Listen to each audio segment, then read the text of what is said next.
السلام عليكم ورحمة الله تعالى وبركاته. مرحبا بأعزائي الطلبة والطالبات، أتمنى أن تكونوا في أحسن الأحوال. إننا حصة أخصها لمستوى الثانية بكالوريا. إذا فموضوع الرياضيات يجمع بين تمرينين، التمرين الأول والتمرين الثاني، اللي هو عبارة عن موضوع شامل فيما يتعلق بدراسة دالة. إذا أترككم الآن مع الموضوع. إذا يمكنكم أخذ الوقت الكافي لقراءته بتمعن ثم الإجابة عن مختلف الأسئلة الواردة. إذا soit UN une suite définie par U0 égale à 2 et vous avez UN plus 1 est égal à 2 plus 3 sur UN. On vous demande de montrer que UN est supérieur ou égal à 2. Et deuxième question montre que UN plus 1 moins 3 est inférieur à UN à 1 demi, la valeur absolue du UN moins 3. Et troisième question, on vous demande de montrer que la valeur absolue du N moins 3 est inférieure ou égale à 1 demi à la puissance N.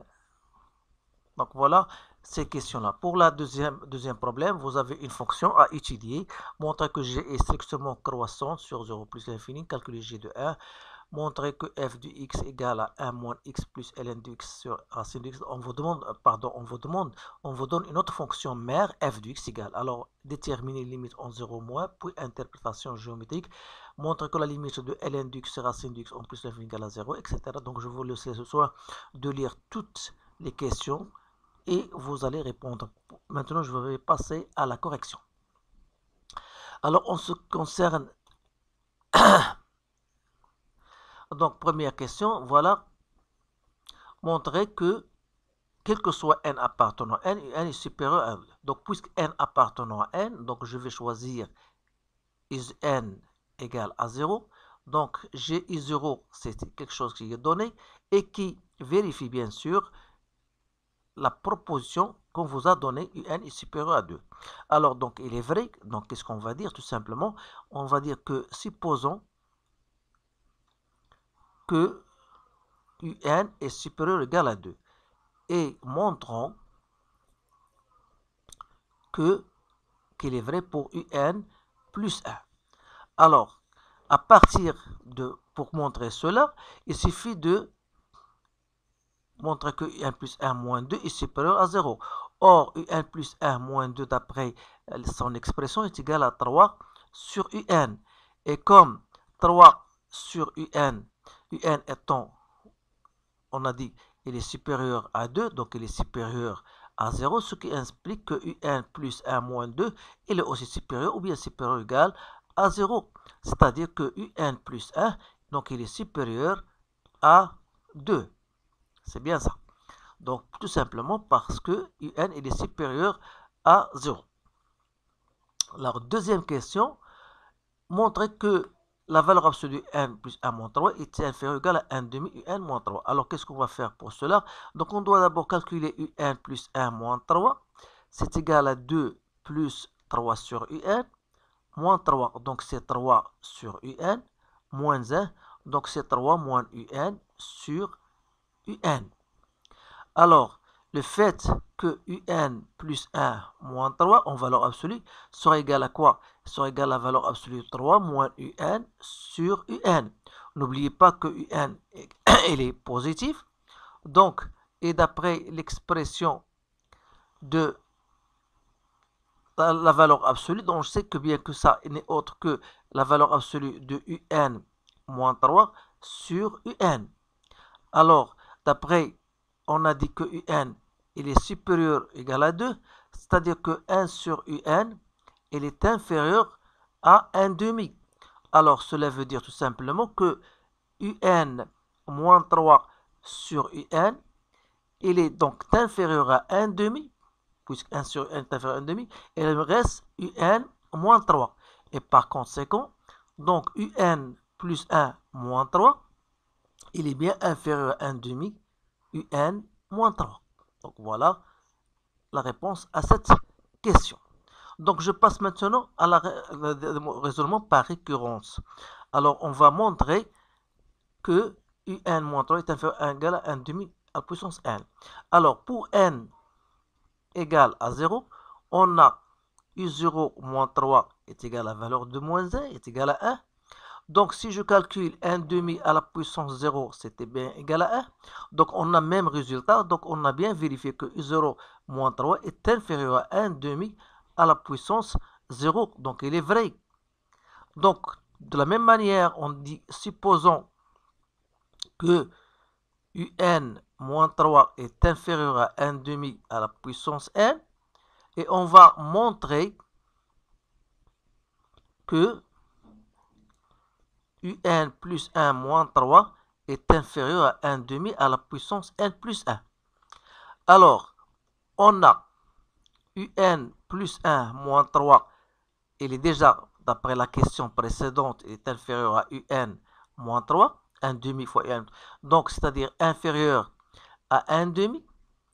Et comme un moins 3 est inférieur, d'après notre supposition, il est inférieur à 1 demi à la puissance n, donc on va écrire 1 demi à la puissance n. Donc, c'est-à-dire quoi? Ça, c'est quoi? C'est-à-dire 1 demi à la puissance n plus 1. Donc, on a bien montré que un plus 1 moins 3, il est bien inférieur à 1 demi à la puissance n plus 1. Donc, voilà, ce sont des questions typiques. Donc, il faut bien savoir comment répondre à ce genre de questions. Donc, on a donc terminé avec l'exercice 1. Donc, il me reste de déterminer la limite de un lorsqu'un tend vers plus l'infini. Donc, vous savez que, on sait que limite en plus l'infini de 1 demi à la puissance n égale à 0. 1 plus 1 égale à 0, tout simplement car 1 demi est inférieur à 1. Alors, si cela tend vers 0, donc on aura la limite de un plus 1 moins 3 égale à 0, ce qui prouve que limite en plus l'infini de un,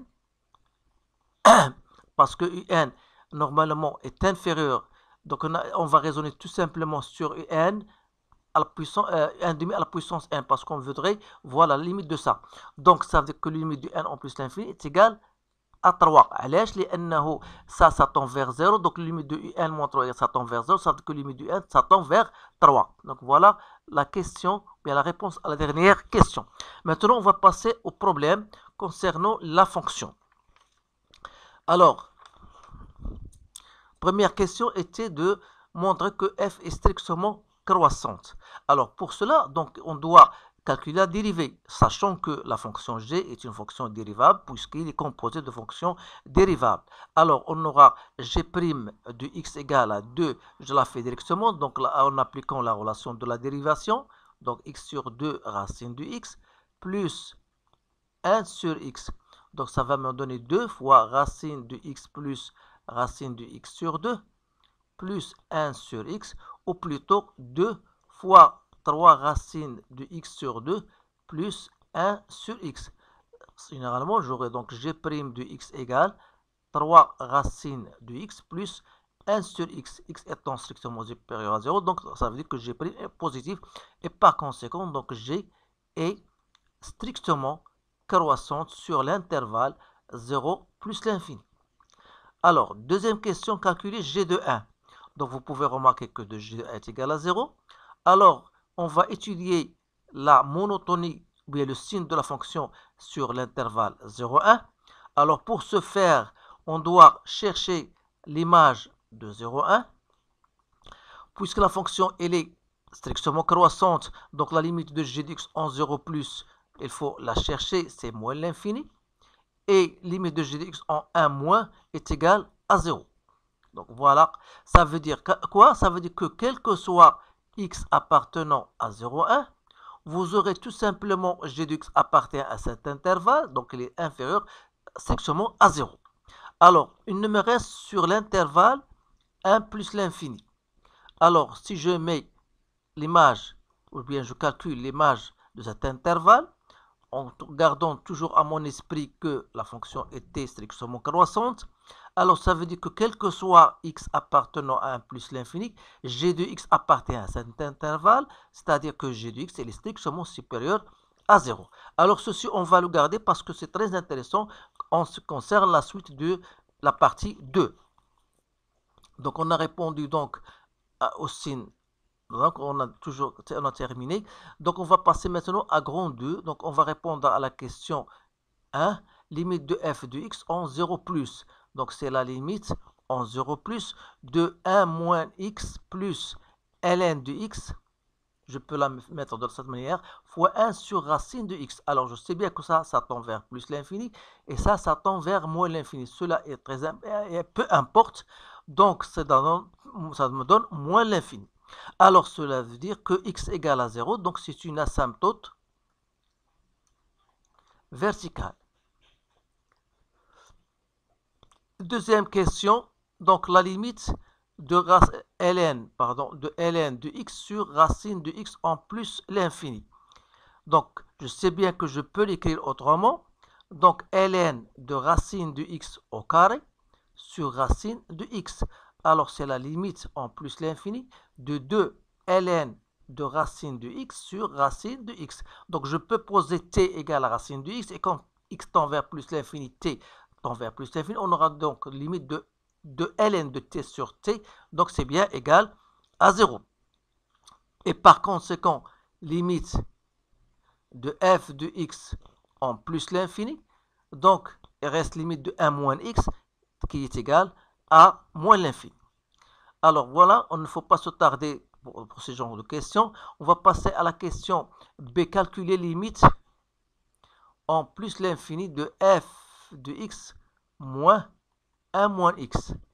Alors ça sera donc la limite en plus l'infini de ln de x sur racine de x qui est déjà calculé égale à 0. Donc ça veut dire tout simplement que delta d'équation 1 moins x, donc c'est une asymptote oblique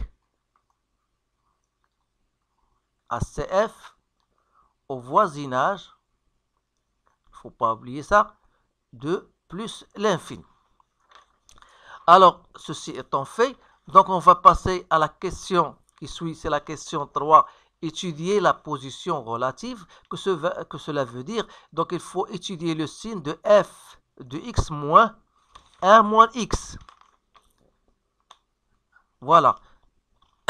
Or, limite de 1 à f de x, c'est-à-dire c'est ln de x sur racine de x. Comme racine de x est toujours positive, donc ça veut dire que le signe de f de x moins 1 moins x n'est autre que celui de ln de x. Alors là, vous savez bien sûr, d'après la courbe de ln de x, alors vous savez que pour x appartenant à 0, 1, elle est négative, la courbe est négative, alors ici, il est positif.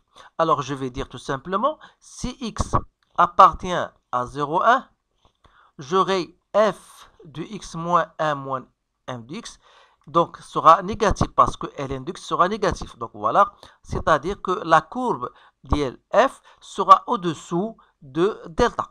Donc voilà, première conclusion. Alors si maintenant x appartient à l'intervalle 1 plus l'infini, vous aurez ln de x qui est positif, et par conséquent f de x sera supérieur à 1 moins x, qui veut dire que c de f sera au-dessus de la droite delta. Donc voilà pour cela. Alors, dressez le tableau de variation. Bien sûr, il ne faut pas oublier que delta et c de f, ils se coupent au point I qui est 1, 0. Alors maintenant, je vais passer à la quatrième question, montrer que f' de x égale. Alors là, il faut faire très attention dans le calcul de f' de x. Donc voilà, f' de x égale. Donc voilà, on va répondre à la question. Donc f', bien sûr, il faut toujours mentionner que f est en dérivable. Donc c'est la dérivée de 1 moins x plus la dérivée de ln de x sur racine de x. Voilà, donc ça me donne moins 1 plus. Donc je la fais directement en appliquant la relation de la dérivation. Donc il ne faut pas se tromper ici. Donc voilà, tout ça sur x. Donc soit moins 1 plus racine de x sur x moins ln de x sur fois racine de x, le tout sur 2x. Ça sur x. Donc je continue. Donc c'est moins 1 plus 2 racine de x moins racine de x fois ln de x sur 2x au carré. Parce que 2x, elle va la faire ici, ça me donne 2x carré. Ici, j'ai même racine de x, j'ai regroupé au même dénominateur. Donc ça me donne, en faisant même dénominateur pour moins 1, je vais faire entrer moins 1, donc ça me donne moins 2x carré plus 2 racine de x moins racine de x ln de x. Tout ça sur 2x carré. Alors, si je mets racine de x sur x en facteur, donc c'est 1 sur 2x, il me reste tout simplement moins ln de x plus 2 moins 2x au carré racine de x sur x, soit 1 sur 2x racine de x moins ln de x plus 2 moins 2x racine de x. Alors, je vais continuer ici. Alors, faites attention à la calcul de la dérivation parce que parfois, ce n'est pas facile. Donc, j'aurai 1 sur 2x racine de x fois moins 2. Donc, je vais mettre moins 2 en facteur. Il me reste x racine de x moins 1 moins ln de x. Donc, c'est plutôt, ça, c'est moins g de x sur 2x racine de x. Alors, le tableau de variation sera facile d'après le signe de g de x déjà mentionné dans la partie 1. Donc, le domaine de définition, c'était 0 plus l'infini. Donc, la dérivée, elle s'annule au point 1. Donc, vous aurez une demi-tangente ici. Donc, il y a plus. Ici sera moins, d'après les questions précédentes. Donc, voilà, il faut compléter votre tableau. Voilà. f de 1 égale à 0. Donc, je vais revenir. Donc, il me reste tout simplement de rester le tableau. Et il me reste maintenant de construire la courbe. Alors là, il faut justifier bien sûr. Tout simplement, il faut mentionner que le signe de f' de x est celui de moins g de x. Alors là, parce que ça, le dénominateur, il est tout à fait positif. Donc, d'après le signe de g de x, on a déjà parlé de g de x. On a dit que g de x, il est positif en 1 plus l'infini, c'est-à-dire on sera négatif par le signe moins et le contraire. Alors là, il me reste tout simplement le traçage de la courbe. Alors, le traçage de la courbe, il faut faire très attention. Il faut tout simplement écrire, n'oubliez pas votre asymptote oblique d'équation y est égal à 1 moins x. C'est bien ça. Donc, il faut, bien sûr, la dérivée s'annule au point 1. Donc, vous avez une demi-tangente horizontale. Voilà. Vous avez une asymptote verticale. Donc, ici, bien sûr, la position d'après la position relative. Donc, voilà votre courbe, grosso modo. La courbe C de F, bien sûr. Donc, essayez de choisir d'autres points si vous voulez pour la tracer soigneusement. Alors voilà, on a terminé donc avec ce sujet. Donc si vous avez des questions ou bien des commentaires, vous n'hésitez pas à me les envoyer. Donc je vous encourage de bien faire d'autres exercices en visitant mon site Bac en Poche et vous allez directement sur la playlist concernant l'étude de fonction. Vous allez trouver un certain nombre d'exercices très intéressants et plus ou moins difficiles. Donc je vous encourage de les revoir. Alors, أشكركم على انتباهكم، أتمنى لكم حظا سعيدا والسلام عليكم ورحمة الله تعالى وبركاته.